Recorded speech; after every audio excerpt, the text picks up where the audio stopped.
Welcome to Landlord Tenant World.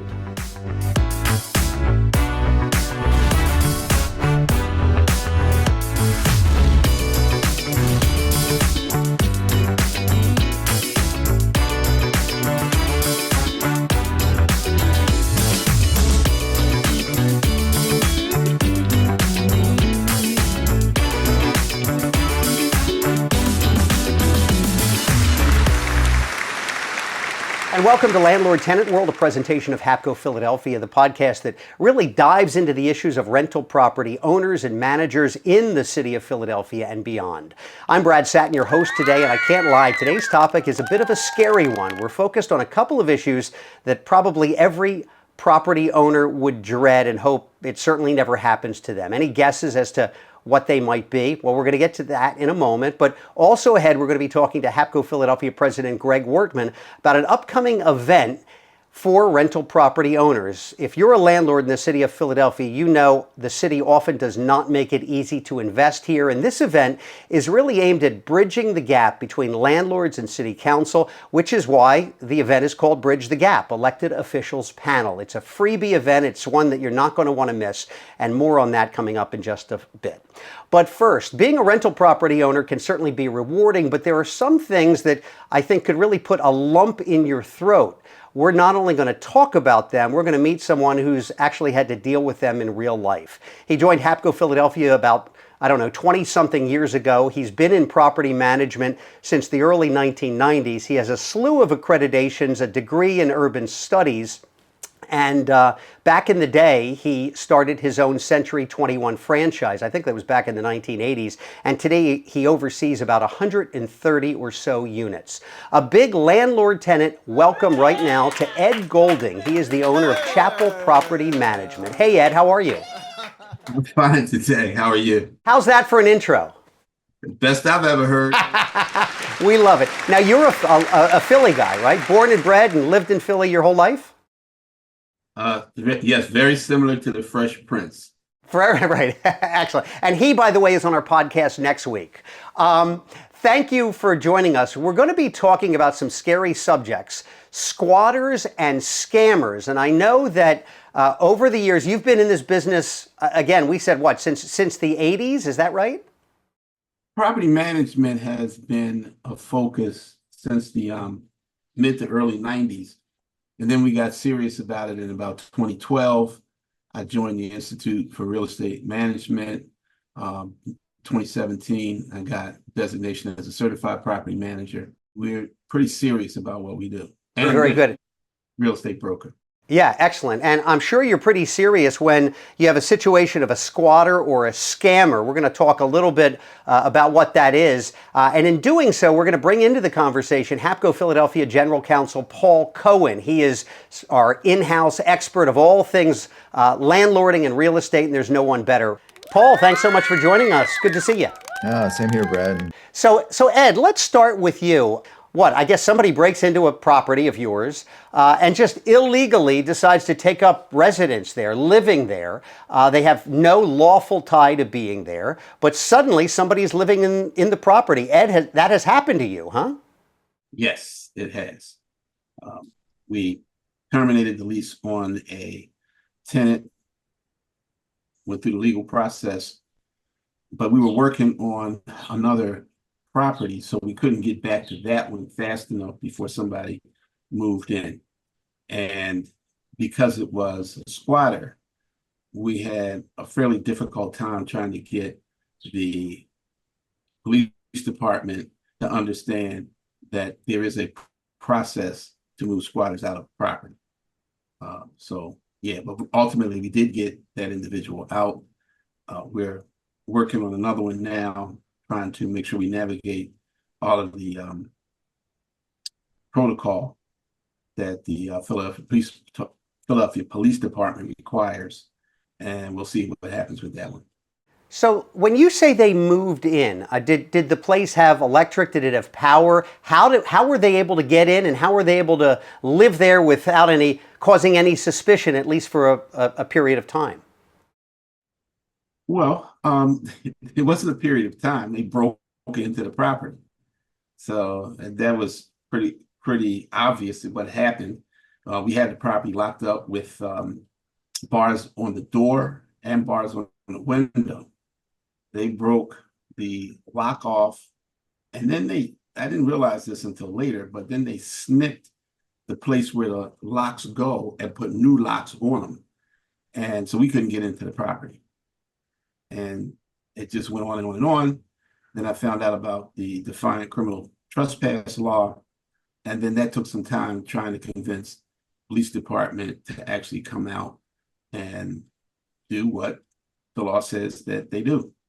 So let's bring Paul into this conversation. So tell us how often something like this happens, and are these the kinds of stories you normally hear? This is happening all across the country. Tenants are getting wise to this and are realizing that, hey, they can take advantage of this situation, and they are. So you're seeing it more and more. It's more now than you ever saw, which is why you're seeing the legislatures getting more and more involved in it and trying to do something about it, because it's just a really bad situation when this occurs. The person has no right to live there, and they just move into your property. They're not paying your rent, and they destroy the property. It's really bad. Yeah, that's amazing. So Ed, what did you do? Well, the first thing was, obviously I found out I wasn't neglecting checking on the property, which is why I found out that they were there. But because no one understood, including me, how to proceed with this, they were able to stay there for an extended period of time. But then when I found out about the defiant criminal trespass law, I went to 3 police departments, the 19th district, 16th, and the 12th. And no police officer, nor any official in the police department, their captain, anybody else, lieutenant, would entertain what I had to say.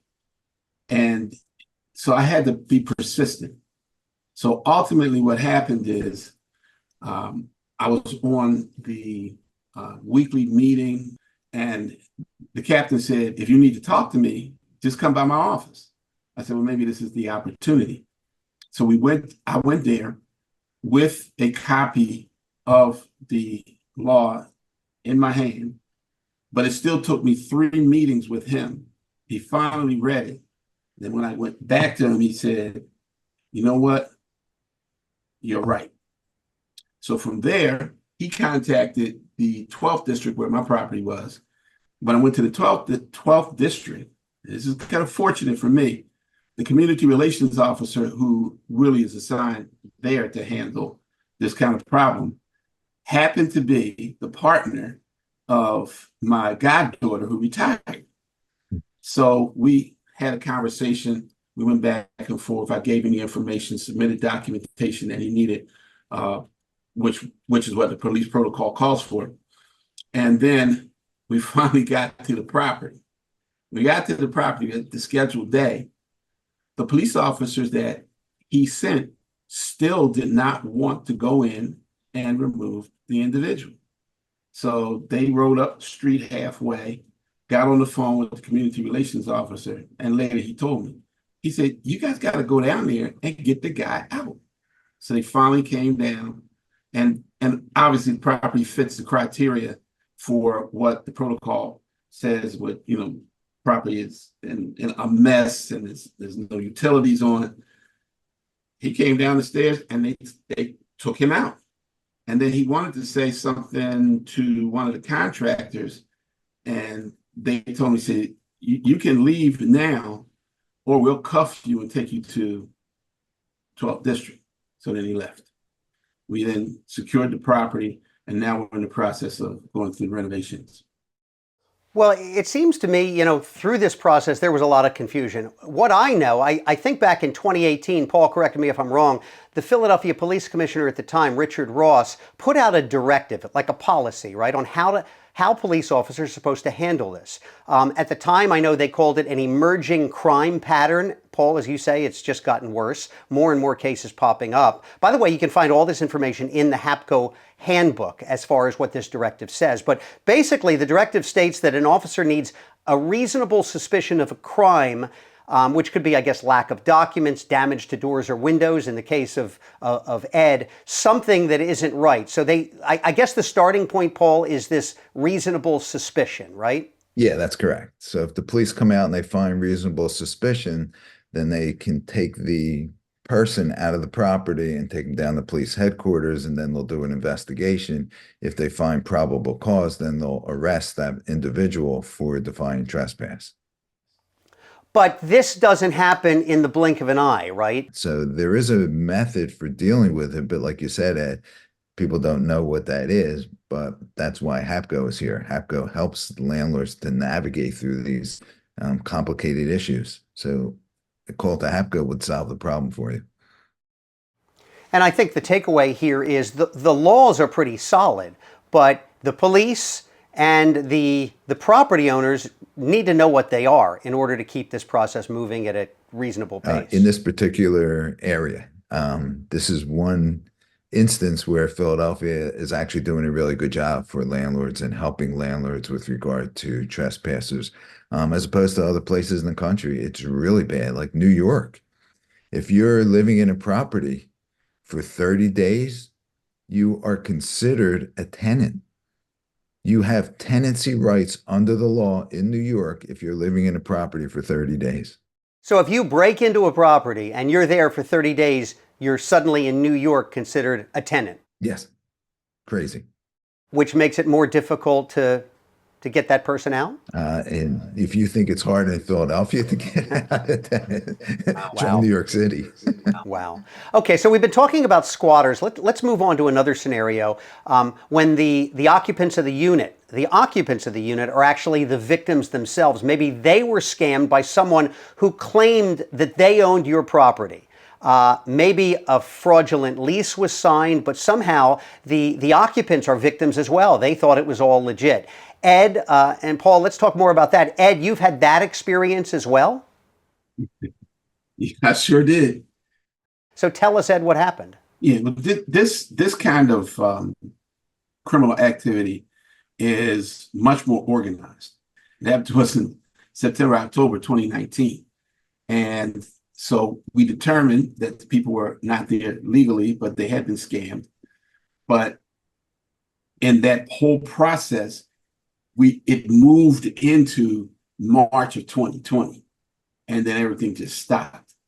But what I did find out, because I'm also a member of another organization called the National Association of Residential Property Managers, and there was a podcast, and apparently this is organized, so that there are people from varying places in and out of the country who have been able to manipulate properties that are on the market. And if they're on the market too long, that kind of exposure prompts this kind of activity. And the way it goes is someone says, we have a property for you, and you qualify, you can move in, I'll meet you there at such and such a time. I say, okay, fine. So all that's set up, they actually have a lease. Sometimes they have a lease. In this particular case, they had a lease with our name on it. So because they knew who the property manager was. And the person got to the property. Nobody was there to meet him. They called and said, oh, listen, I had an emergency. I had to go to the hospital. Just break in the back door. So they got in, stayed for about 3 years. So many questions here. So if somebody tells me, hey, sure, I want to look at the property, just break in the back door, it should raise some level of suspicion. But Paul, you've heard of cases like this. You've seen cases like this. Yeah, absolutely. And the police directive that we've been talking about actually deals with that situation, where the police are supposed to create two separate cases. There's the one case for the owner, and then there's the separate case for the victim being the person that thought that got scammed as well. But the police directive does provide that person has to leave the property. They don't have a right to live there, and it also provides for the victim advocacy groups to get involved and for Red Cross to get involved, so that the tenant, that's the victim, has a place to stay.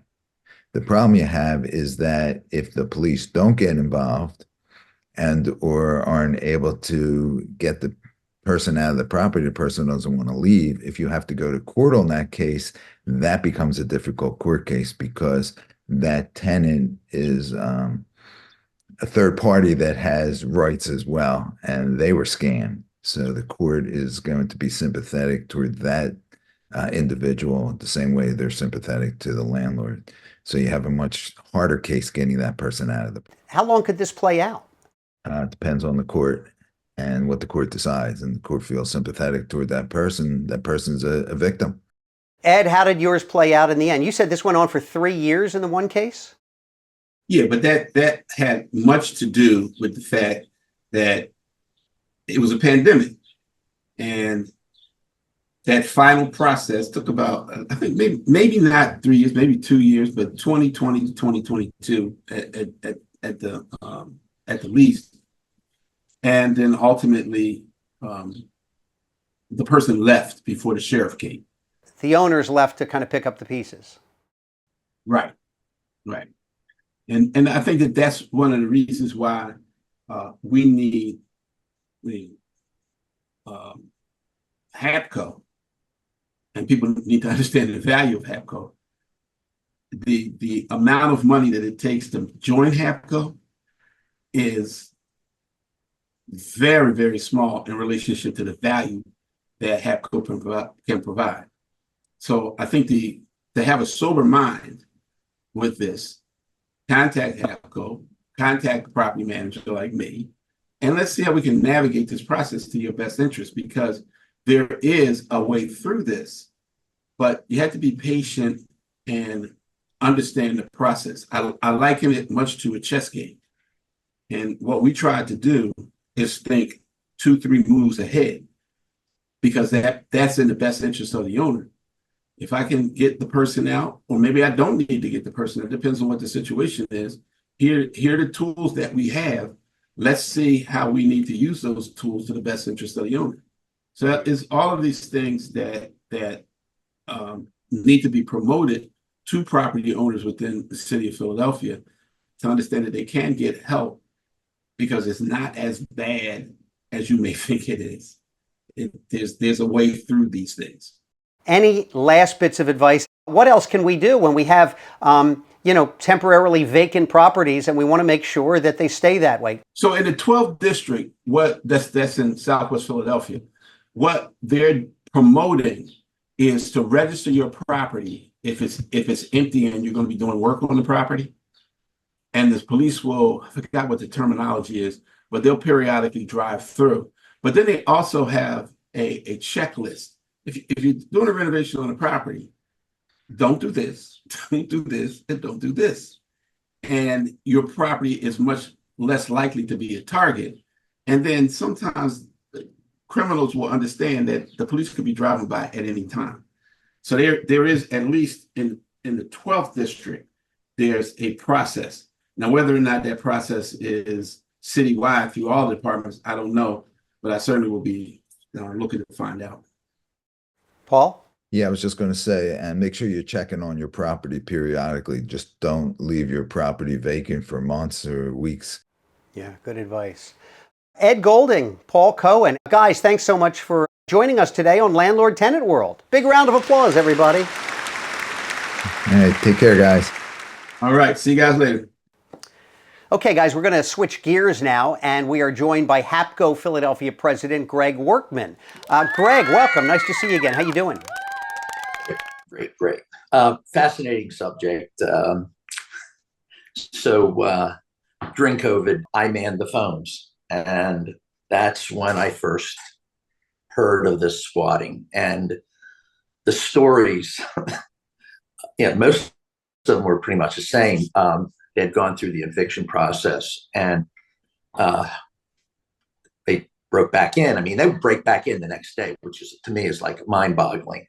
But here's this one. This is even the best. The guy went in, the landlord fixed it all up. He had a person that was going to be moving in, signed the lease. And this is one of the things when it's really important to establish yourself in the neighborhood and go around and just talk to people and say, hey, you see anything unusual? I hand out my business cards that everyone in the neighborhood, my properties are.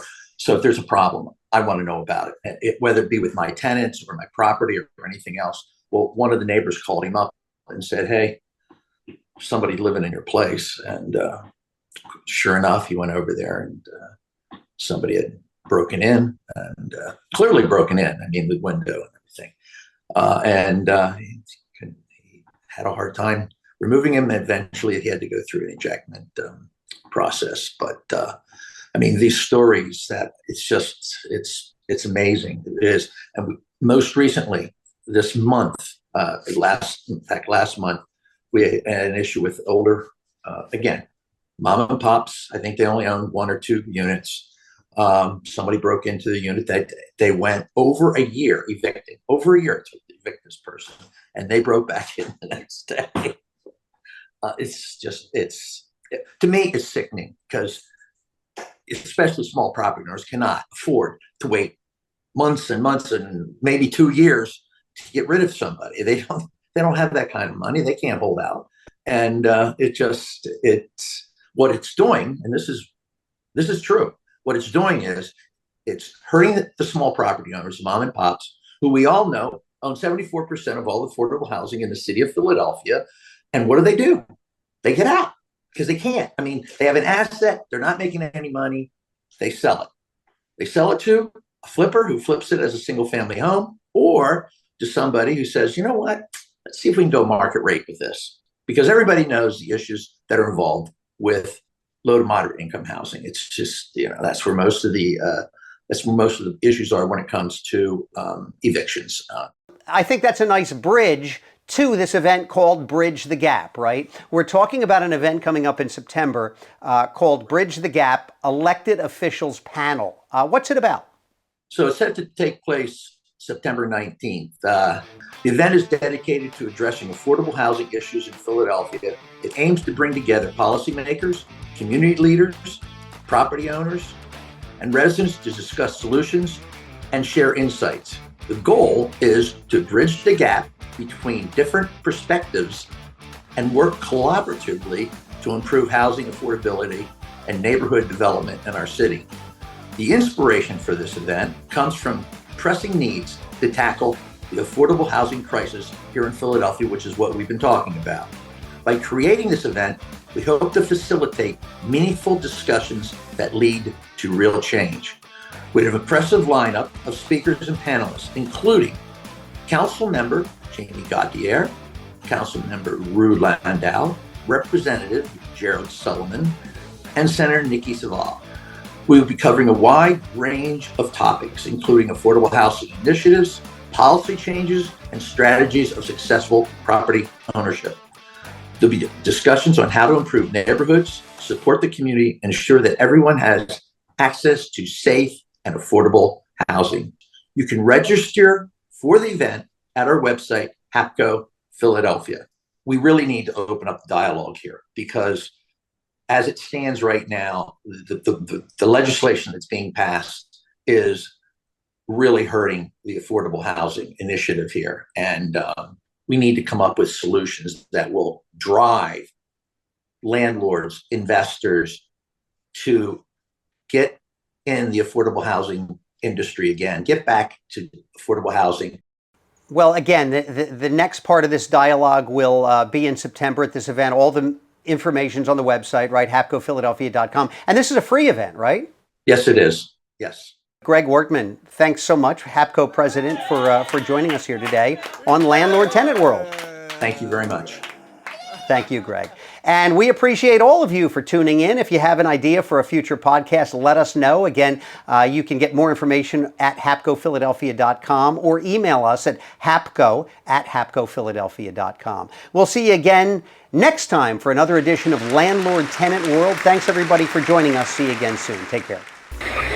Thanks for listening to Landlord Tenant World.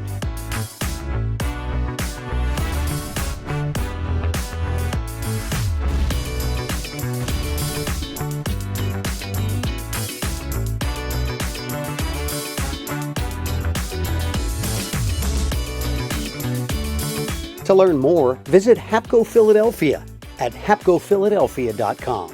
And we'll see you next time.